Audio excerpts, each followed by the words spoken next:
ngayong araw, lumabas kami ni mama. Siyempre, may mga binili gan. So, kanina, nagkaroon ako ng problema sa pag-withdraw.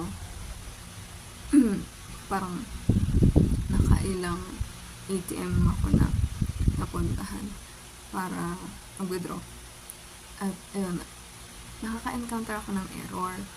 So, nung pumunta ako sa Metro Bank kung saan may mga card dun sa ATM vestibule,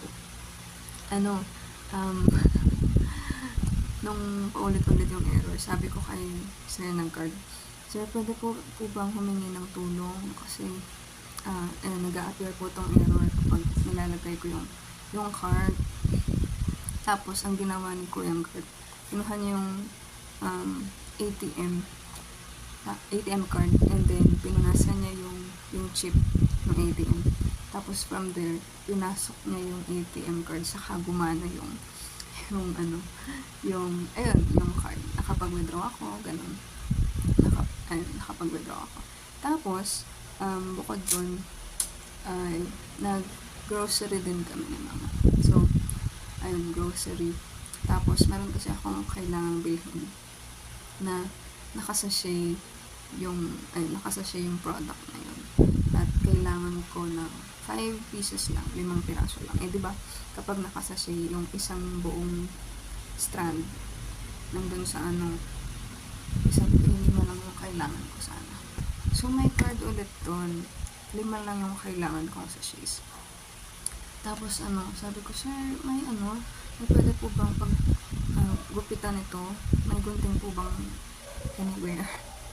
Tapos, ayun, nung sinabi ko yan, sabi mo, ma'am, sa po kayo? Lumapit po kayo dun sa mga promodizer.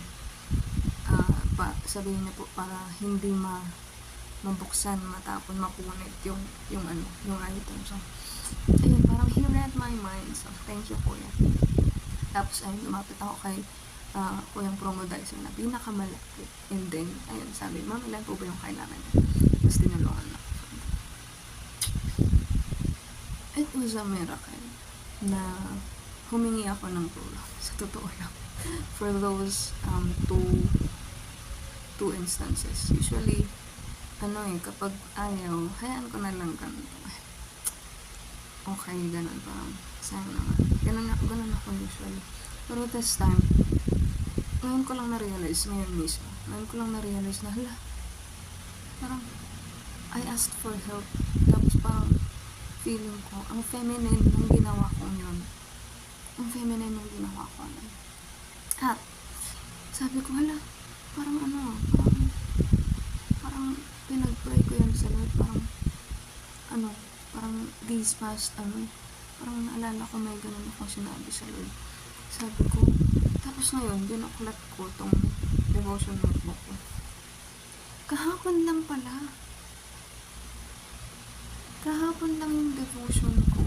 Sabi dito sa Ecclesiastes chapter 9, verse 9. Live happily with the woman you love through all the meaningless days of life that God has given you under the sun. The wife God gives you is your reward for all your earthly toil. Nabasa ko na tong verse na to before, sa totoo lang. Nag-post pa ako about this. So, sa Instagram. So, it's not new to me, sa totoo lang. Lalo yung the wife God gives you is your reward for all your earthly toil. So, nabasa ko na to before. Pero, at the same time, kahapon, parang yung reflection ko dito, ito kasi, prepare to become a worthy reward for a man's earthly toil. Ito rin yung reflection ko before, sa totoo lang. Pero under this na reflection, naglagay ako ng check boxes na things that I can do, action items, para magawa ko yun, yung reflection na yun. So, una, be more feminine. Naka-underline pa yan. Be more feminine by giving men chance to lead you and help you, I guess. Also, sabi dito sa pangalawa, anticipate what they will do and give them patience. Give them patience to do so. Wait for them to do something. So, nasanay kasi ako as an ate, panganay. Nasanay ako to do things on my own. Nasanay ako na I won't ask for help. Ang role ng isang babae is to be feminine sa isang relationship. Though I'm still waiting, no? Pero, I'm just so amazed sa kung paano nagawa yun ng Panginoon. Kasi hindi ko yan napansin right at that moment. Hindi ko yan naisip. Parang, hindi ko na napakomplika yung pangyayari. Pero, it happened twice sa isang araw. Sabi ko, ay, yun lang. Sabi ko, parang, ang unusual naman yun. Tapos,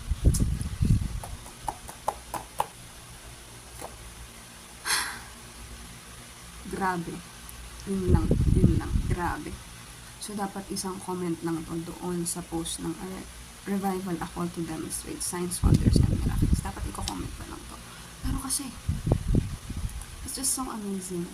Kahit natanungin ninyo yung mga kaibigan ko, si Des, si Zai, if you'll ask them, lagi nilang sinasabi na pwede na mag-asawa. Kasi I serve them kapag kasama ko sila. Pero ngayon,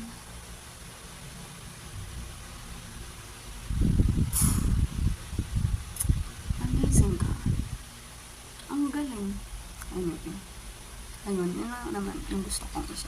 Siguro ano lang din, reminder sa lahat ng babae na maghintay. Hindi ko ito makakalimutan itong sinabi ni Pastor sa amin. Women have the privilege to wait. At ngayon ko yun naiintindihan. Sabi ko, privilege po yung pag-wait. Yun yung una kong tote. Pribilehin bang maghintay. Nakakabagot mo maghintay eh. Ano pa nga? Pastor, where are you coming from? Pero ngayon ko siya naiintindihan. It's a privilege to wait. Kasi ikaw na babae, if you're waiting, you won't have to be the first to do something. You just wait. Sit breathing. Pero you wait while preparing yourself. So, kaya nang nangyari ngayon na I wrote sa devotion ko na Lord, sana maging mas feminine ako. Sana hindi ko mahinder sa pagiging strong, independent woman ko yung ninaan niyo para sa akin. So, para sa akin, miracle yun. So amazing. Hindi ko alam, pero I hope na dumami pa yung ganong pagkakataon na humingi ako ng tulong from others, especially from men. No? Kasi kung willing naman sila tumulong, yung mga nakausap ko, they're willing to help, lalo na kapag alam nila na they can do something about it. Ganun. So, maghintay ng kung ano yung gagawin nila, instead na ikaw yung mag-initiate na, siguro dapat ganito yung gawin natin. Siguro kapag tinanong nila, or there will be, ewan ko, hindi pa naman ako in a relationship, pero may times din naman na hihingan ka ng opinion or anything ng partner mo ng lalaki. Pero at times, let them lead. Nakakatawa lang. Anyway, wala pang nanliligaw sa akin, talagang kinikilig lang ako sa ginagawa ng Lord sa buhay ko ngayon. So, ayun lang po, I hope na na-encourage ko kayong maging mas feminine, kayo girls at boys, men, be more masculine and be more leading. Take your role as a leader sa, in general. Thank you so much. Ayun lang naman. God is good always. God bless you po. Thank you so much. Bye-bye.